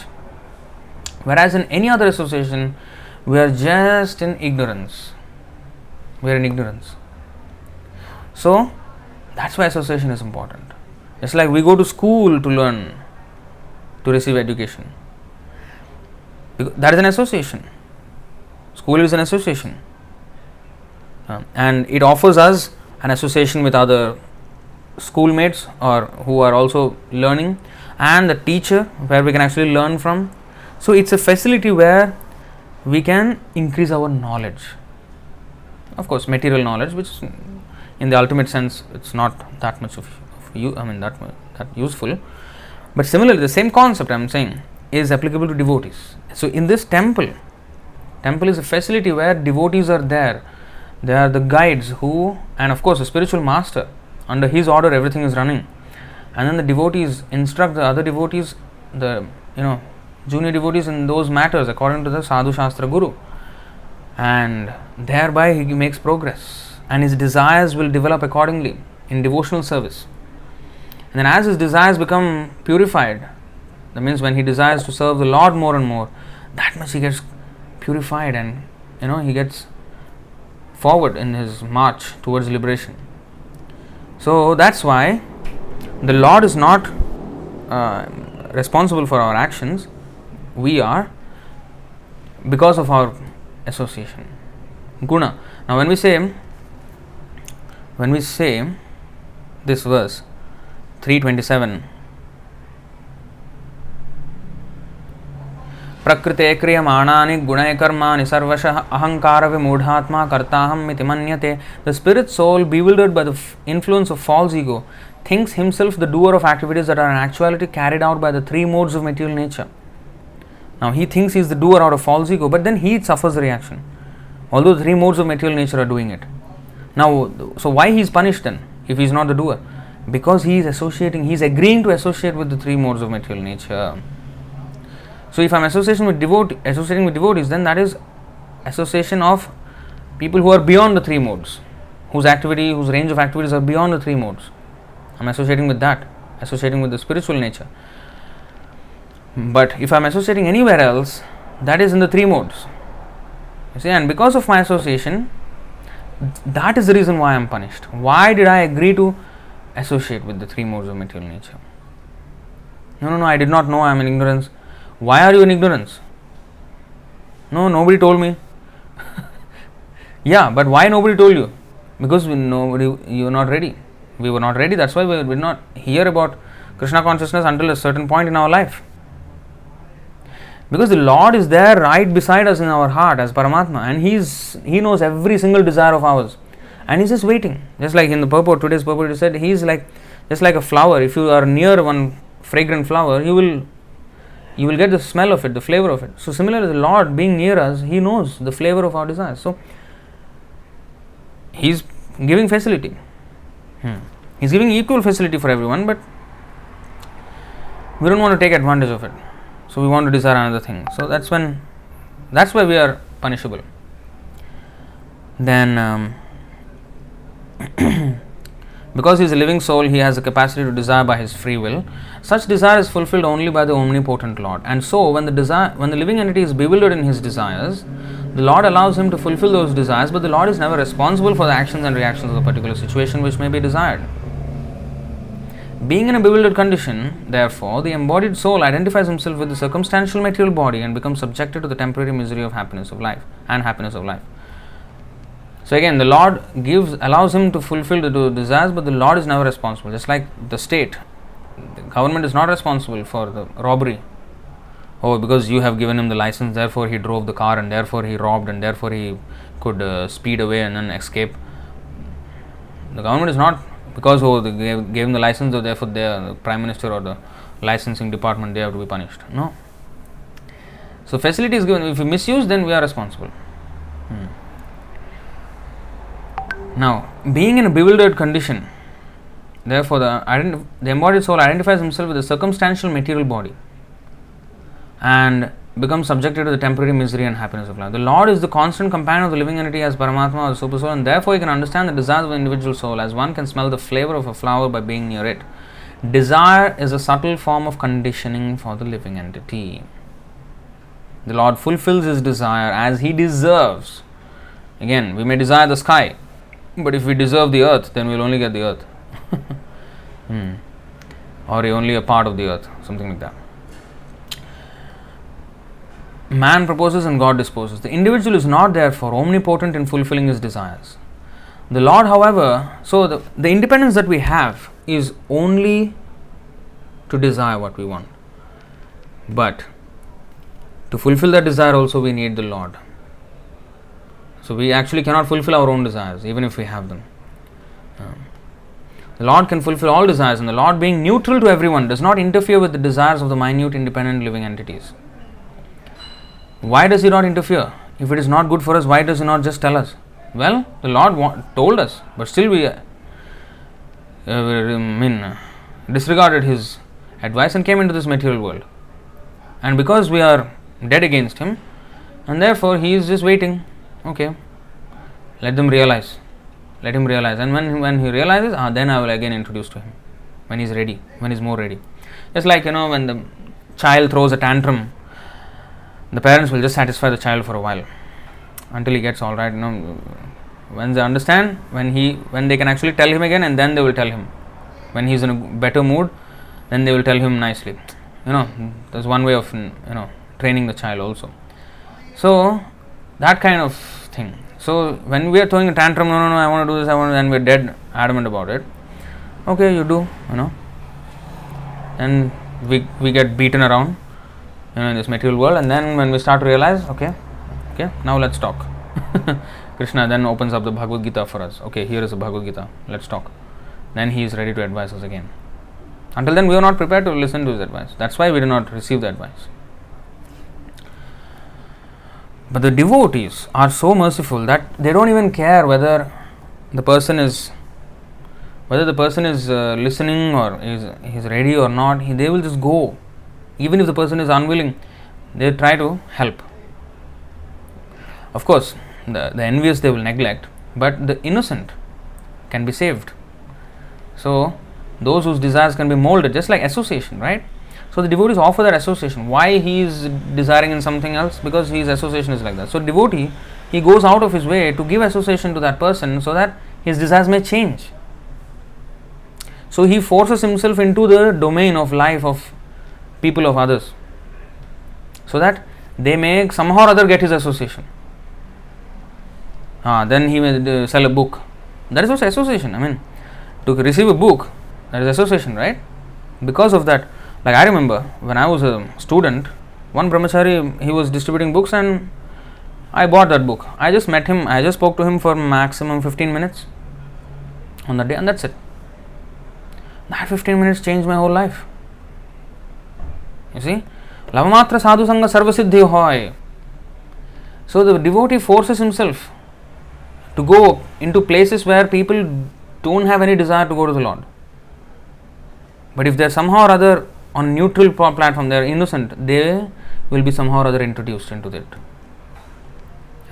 Then one will benefit from there. See, then everything is revealed to him. So that is association. So the devotee goes out of the way to give that association to the people in general. So the Lord himself, he does not interfere. That's why it is said the devotee is more merciful than the Lord. The Lord does not interfere with the desires of the minute independent living entity, but the devotee interferes. Devotee actually interferes. Like that famous, I've many times mentioned this, that there was this temple, I don't know where exactly, but I think America or somewhere. So the devotees had this temple, and the neighbors were all complaining, oh, they're very noisy and this and that, they complained to the authorities and all that. So the devotees actually told Prabhupada that, we have complaints that they are, it's very noisy, they are. So Prabhupada said, oh, that's very good then. That means the holy name has entered their ears. So he basically devotee is always thinking, he does not think, oh, is it, they complain, no, okay, never mind, let's reduce the volume of the kirtan. No, he did not say. What did he say? Very nice. And they may not like it, but the thing is, medicine has gone inside the ear, injected into the ear and into the brain. Now, whatever it is, they cannot forget Hare Krishna. They will be irritated by Hare Krishna to the max, so much so that they will never forget Hare Krishnas. These Hare Krishnas were very noisy. Whole life they will remember. So, that is what a devotee sees. It has penetrated. So, the devotee forcefully, somehow or other, makes his presence felt. Not that he is wanting the self-importance and he wants attention. That's not the way he wants his presence felt. But his presence felt means he gives that association so that they can associate with the holy name, the books, the knowledge and everything. Prasadam, distributes prasadam. People may not want it, or they don't like prasadam, or I don't want prasadam. Especially sometimes people of other religious faiths or whatever, they don't want to take food from Hare Krishna sometimes. Sometimes he doesn't even tell them it is prasadam. He just distributes. You don't need to tell anything, just let them eat. They have no brains to understand anything, let them eat first.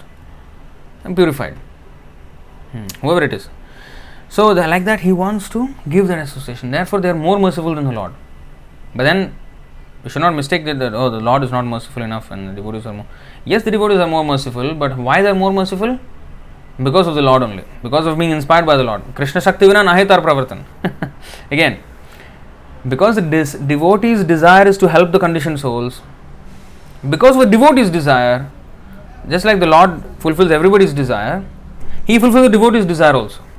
And he takes special care about devotee's desire. I think I have shown this verse before. Srimad Bhagavatam.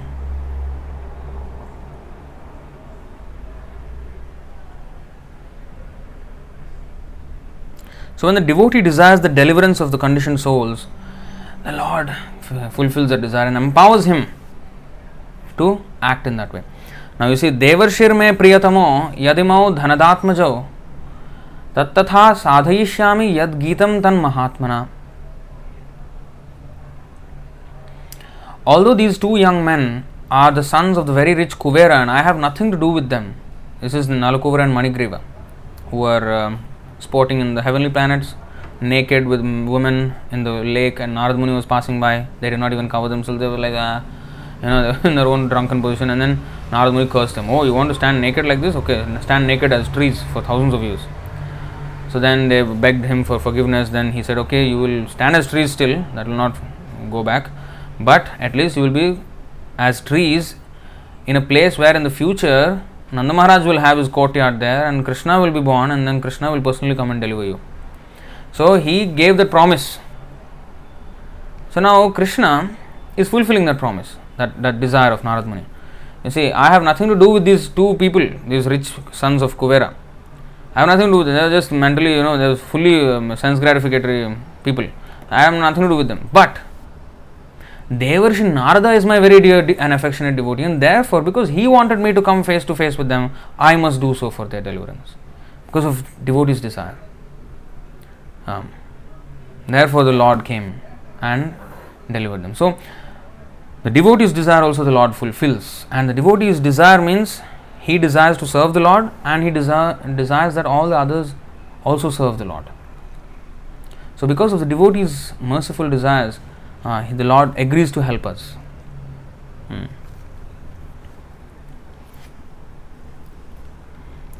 Otherwise, the Lord is neutral. He can fulfill all desires, being neutral to everyone, does not interfere with anyone's desires. However, when one desires Krishna, the Lord takes special care and encourages one to desire in such a way that one can attain to Him and be eternally happy. What is that? Tesham satata yuktanam bhajatam priti purvakam dadami buddhi yogam tam yenama upayanti te. Chapter 10, text 10. So, He gives the intelligence to those who want to come to Him. Okay? The Vedic hymns therefore declare that the Lord engages the living entity in pious activities so that he may be elevated. The Lord engages him in impious activities so that he may go to hell. In Kaushitaki Upanishad 3.8. You see, here it looks like the Lord is making us commit sinful activities. Unless we hear this from the devotee, Srila Prabhupada, Acharya, pure devotee, we will not know what actually it means. Because otherwise we can say, hey, you see, the Lord is actually making everybody act. Lord is taking us to making us act in impious ways so that we may go to hell. Why the Lord engages somebody in pious and somebody in impious activities? Is the Lord not, why He has such erratic desires? No, it's not erratic desires.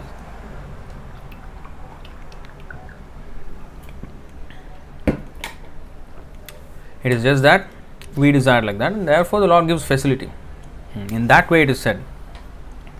And then here it is said that by the will of the Supreme He can go to heaven or hell as a cloud is driven by the air.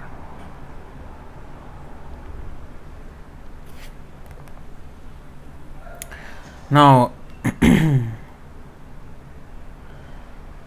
consequently, therefore the embodied soul by his immemorial desire, since time immemorial, because of his immemorial desire to avoid Krishna consciousness, causes his own bewilderment. Consequently, although he is constitutionally eternal, blissful and incognizant, due to the littleness of his existence, very minute, he forgets his constitutional position of service to the Lord and is thus entrapped by nescience. And under the spell of ignorance, the living entity claims that the Lord is responsible for his conditional existence. When the Vedanta Sutras also confirm this, Vaishamya Naigrihniye Na sapekshatvat tatha hi darshayati. The Lord neither hates nor likes anyone, though he appears to. Now, Kunti Devi,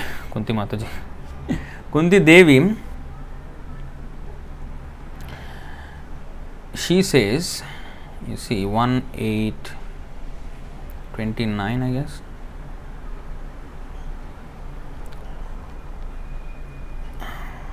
Yeah. You see, Naveda kaschid bhagavamshikiršitam tavehamanasya nirnam vidambanam nayasya kaschid dayitosti karhichid dveshyascha yasmin vishamamatir nirnam. O Lord, no one can understand your transcendental pastimes, which appear to be human and are so misleading. You have no specific object of favor, nor do you have any object of envy. People only imagine that you are partial. See? On the purport, it is mentioned that the same point, you see. The mercy of the Lord is open for him, but he is reluctant to receive it. That is the difference between a pure devotee and a mixed devotee. Those who are completely against the service of the Lord are considered to be in abject darkness.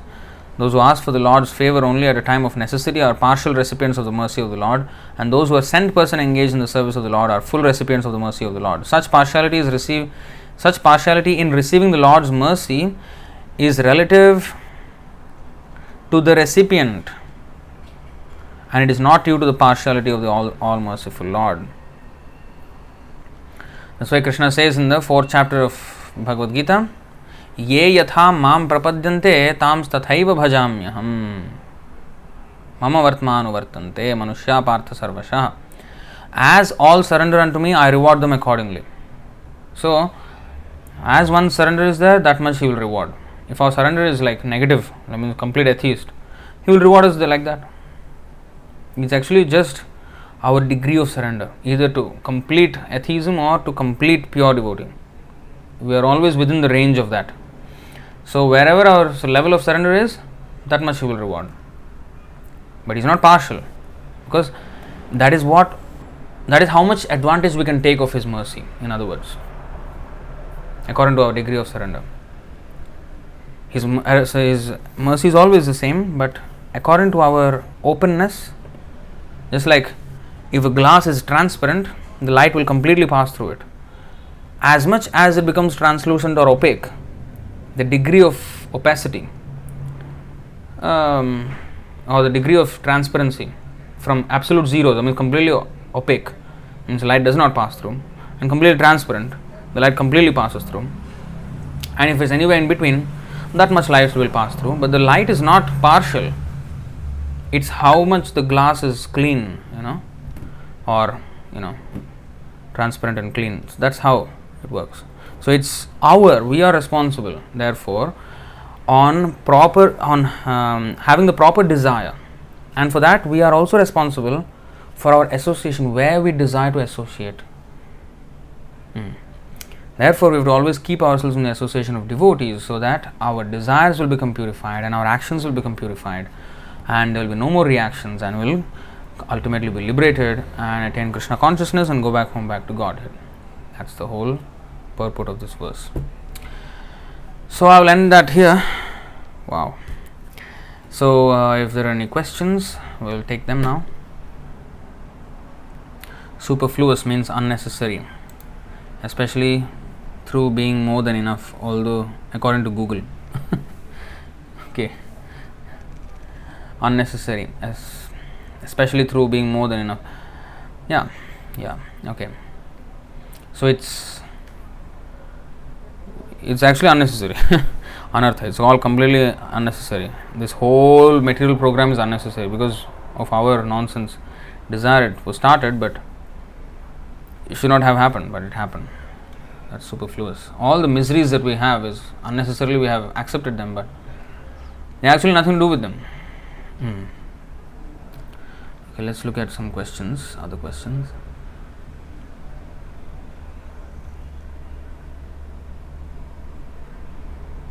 So I think I already answered this. Kaka Singh is asking, Hare Krishna Prabhuji, please accept my humble obeisance. Today's class is about Lord Krishna, not assuming anyone's sinful and pious activities, but it is also stated in the Gita that we are not the doer as well, right? So when we are the doer and when we are not. A devotee is not the doer and a non-devotee is the doer due to the fact that a devotee only satisfies Krishna, but a non-devotee satisfies their own ego and senses.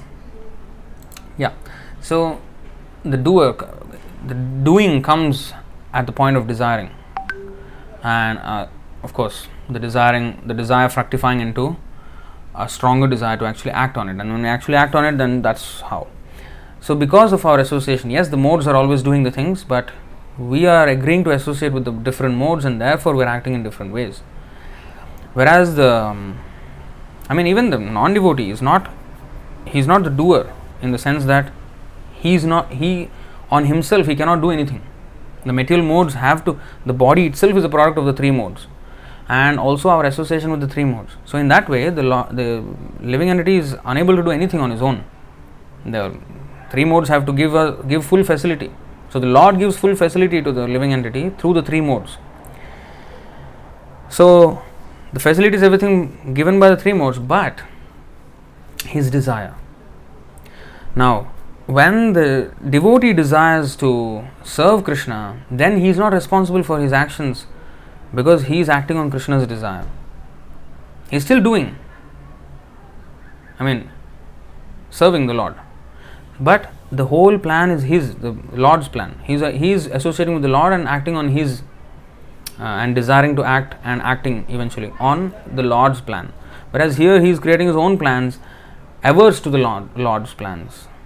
So because of that desire of becoming averse to the Lord, that's what causes the whole thing, and that's when it is under the modes of material nature. When we are actually serving the Lord, that's beyond the three modes. So those activities are beyond the three modes of material nature. Same.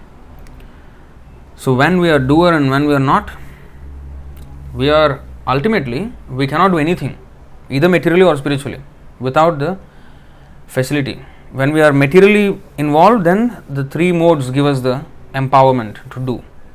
And when we are spiritually desiring to become a servant of the Lord, then the spiritual energy empowers us. What is that? Mahatmanastu mam partha daivim prakritim ashritaha. The Mahatmas, the devotees, are under the protection of the, or under the guidance or under the shelter of the Daivi Prakriti, the spiritual energy. So then our actions all become pure, beyond the three modes. It's like that. But always we are responsible though for our either result because of our desire. Balram Debnath is saying, share some how you beginning with Krishna conscious. Well, that is not the time for today, not a subject for today. I think I've shared it a few times.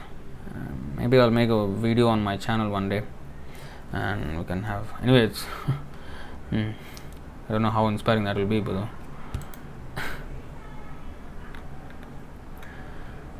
then another question by Kaka Singh. Okay, the desires that we have, does it has anything to do with our previous life? Yes.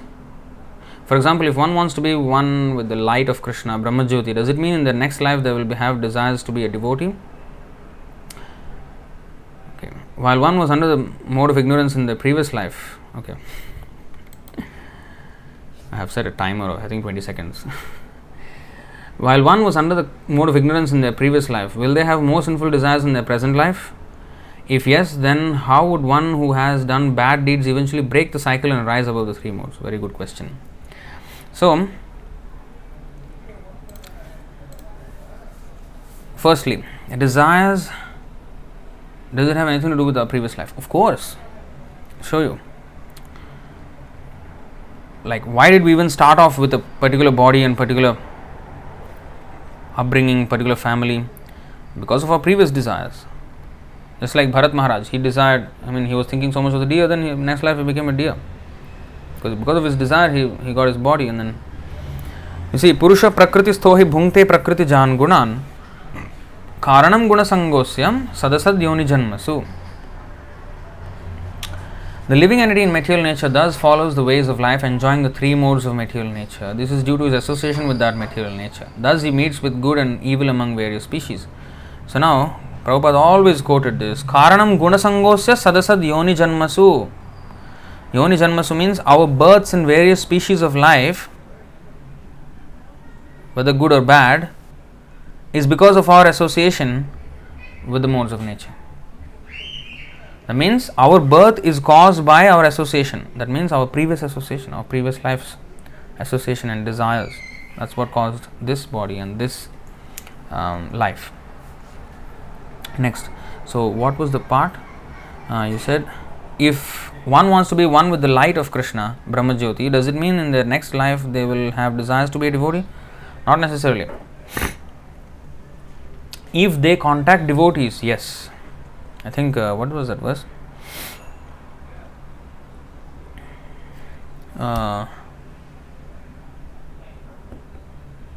Okay, let's go to this.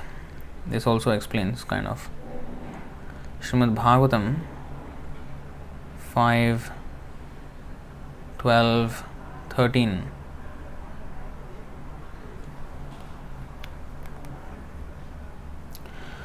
Yatrottama shloka gunanuvada prastuyate gramya katha vighatah nishevyamano nudinam mumukshor matim satim yachhati vasudeve. Who are the pure devotees mentioned here? In an assembly of pure devotees, there is no question of discussing material subjects like politics and sociology. In an assembly of pure devotees, there is discussion only of the qualities, forms and pastimes of the Supreme Personality of Godhead. He is praised and worshipped with full attention. In the association of pure devotees, by constantly hearing such topics respectfully, even a person who wants to merge into the existence of the Absolute Truth abandons this idea and gradually becomes attached to the service of Vasudeva. So, if an impersonalist associates with a devotee, that's when he will develop the desire to serve the Lord. If he wants to merge into the light, the Lord fulfills that desire also. He lets him merge into the Brahmajyoti, and he'll be one particle in that whole light of Brahmajyoti. It's like Srila Prabhupada explained, when the sun comes through the window screen, you can see so many particles. Of course, they are dust particles, but also sun, even in quantum physics, this is also stated in the Srimad Bhagavatam. Even in quantum physics, they have a similar idea that light is also actually small packets of energy. It's like small molecules. Like that. So, in the sun screen, when it comes to a small opening in the window, and you can see the particles of the sunshine. So, like that, we will be one of those particles in the Brahmajyoti of Krishna. So, in that way, we become one with the Lord. So, the Lord fulfills that desire. But then we will fall down again from there. Unless, in the Brahmajyoti, when some devotee is flying past and, for some reason, because there are spiritual aeroplanes and they travel a lot in the spiritual world. So, maybe some devotee they travel and then he sees, and then somehow or other he is singing the glories of the Lord, and maybe one of the souls get attached to that, and then he may become. And actually, the other day Sandagopal Prabhu was actually explaining in the class. I don't remember the verse. Wait 1 second. Give me a second here.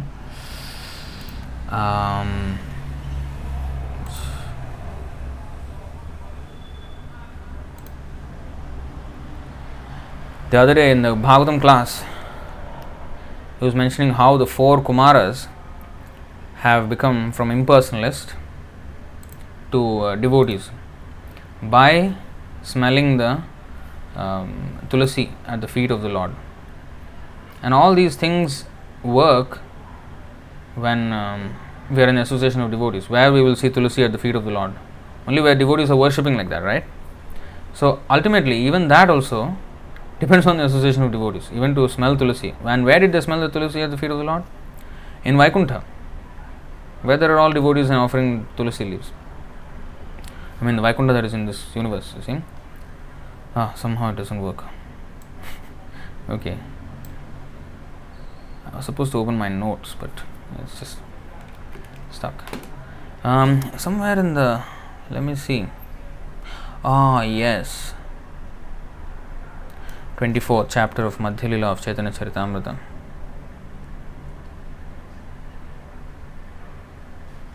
So if you see here, in the 24th chapter, there's nice examples. You see, 24.121. Those who wish to, let's see if the before. These are all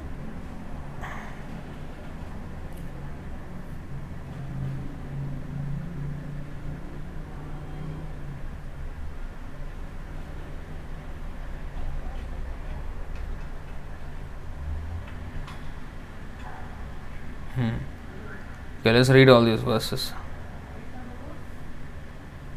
Although Sukadeva Goswami and the 4 Kumaras were always absorbed in the thought of impersonal Brahman and were thus Brahmavadis,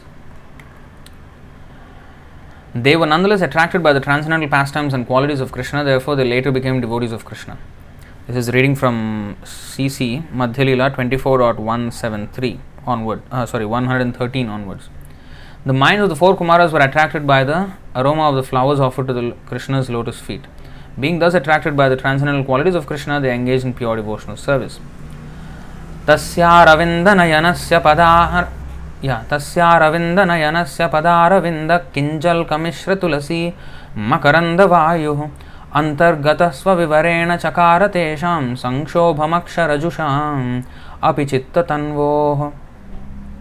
Beautiful verse actually from Srimad Bhagavatam 3:15-43. Yeah, this is the verse. When the breeze carrying the aroma of tulsi leaves and saffron from the lotus feet of the lotus-eyed personality of Godhead entered through the nostrils into the hearts of those sages, the Kumaras, they experienced a change in both body and mind, even though they were attached to the impersonal Brahman understanding.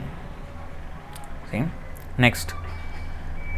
By the mercy of Srila Vyasadeva, Sukadeva Goswami was attracted by the pastimes of Lord Krishna. Being thus attracted by Krishna's transcendental qualities, he also became a devotee and engaged in his service. Harer gunakshiptamatir Bhagavan Badarayanihi Adhyagan Mahadakhyanam Nityam Vishnu Jana Priyah. Being very much attracted by the transcendental pastimes of the Lord, the mind of Srila Sukadeva Goswami was agitated by Krishna consciousness. He therefore began to study Srimad Bhagavatam by the grace of his father. This is from actually Bhagavatam 1.7.11. Then, next verse about Navayogendras.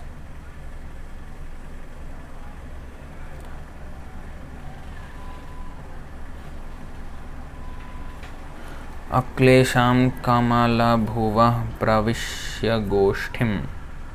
Oh, Maha Upanishad. Wow. Aklesham kamala bhuva pravishya goshthim kurvantah shruti shirasam shrutim shrutagnah uttungam yadupuras sangamaya rangam yogendraha pulakabhrito navapyavapuhu. The 9 Yogendras entered Lord Brahma's association and heard from him the real meaning of the topmost Vedic literatures, the Upanishads. Although the Yogendras were already conversant in Vedic knowledge, they became very jubilant in Krishna consciousness just by listening to Brahma. Thus they wanted to enter Dwaraka, the abode of Lord Krishna. In this way they finally achieved the place known as Rangakshetra. So, Maha Upanishad.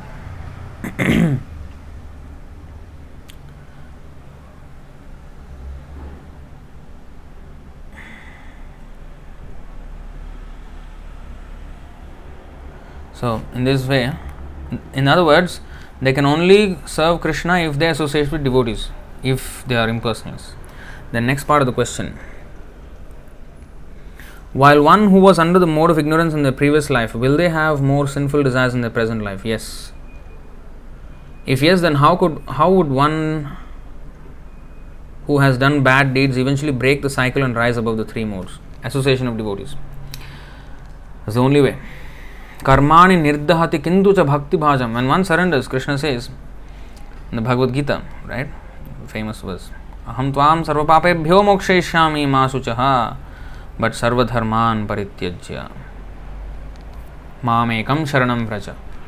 Abandon all varieties of religion and just surrender unto me. I shall deliver you from all sinful reactions.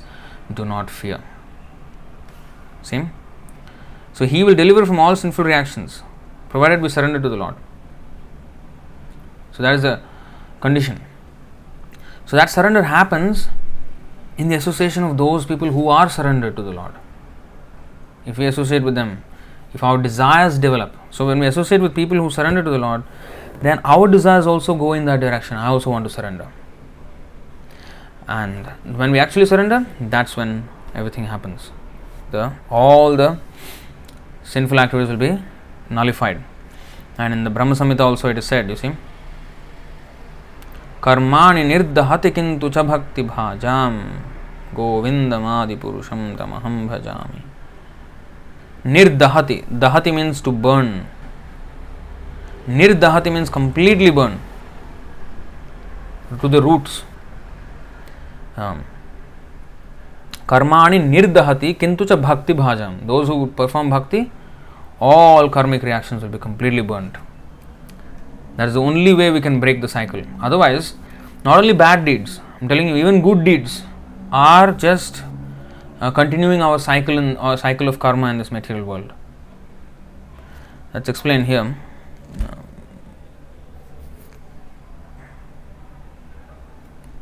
Srimad Bhagavatam, Canto 5, Chapter 5, Text 5.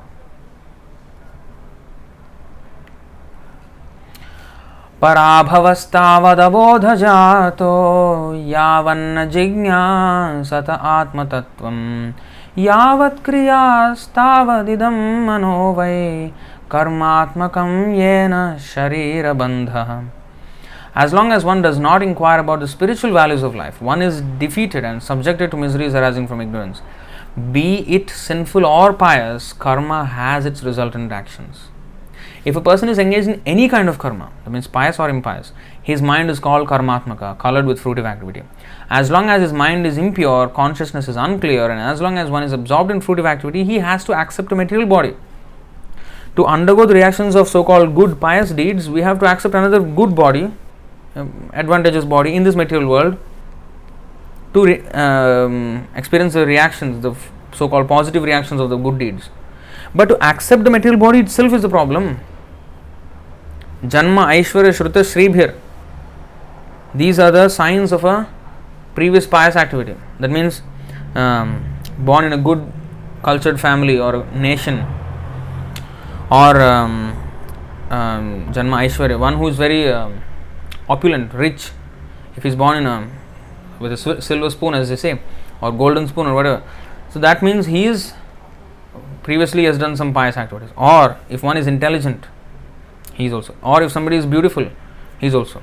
So these are the signs of a previous pious life. But then that doesn't take away the miseries of a material body. It's not that one who has a beautiful body does not have old age, disease and death and all the anxieties that come in between. No, that's nowhere even solving the problem. A beautiful body or a rich body or an intelligent person or whatever, he still has to undergo these things. Even if there are not so many dangerous situations, but still old age, disease and death is there, birth is there, which is painful also. This thing we can't, and it's not that a whole life will be just like completely happy and nothing else. No. Yes, because of our past actions we may get some maybe good facility, but then we not only did only good activities, we also did bad activities. So that experience also we have to go through. So this is not so both good and bad are contaminations. Only transcendental activity, which is devotional service, is actually purifying. Okay, next. Ajanya Mataji is saying, next month I have to go to home for 1 week. 1 week. Weak as in opposite of strong. Yeah, that week will be weak. Then will all my result of karma come back, or illusion will be more powerful if I am outside temple? Most definitely. Most definitely. What else?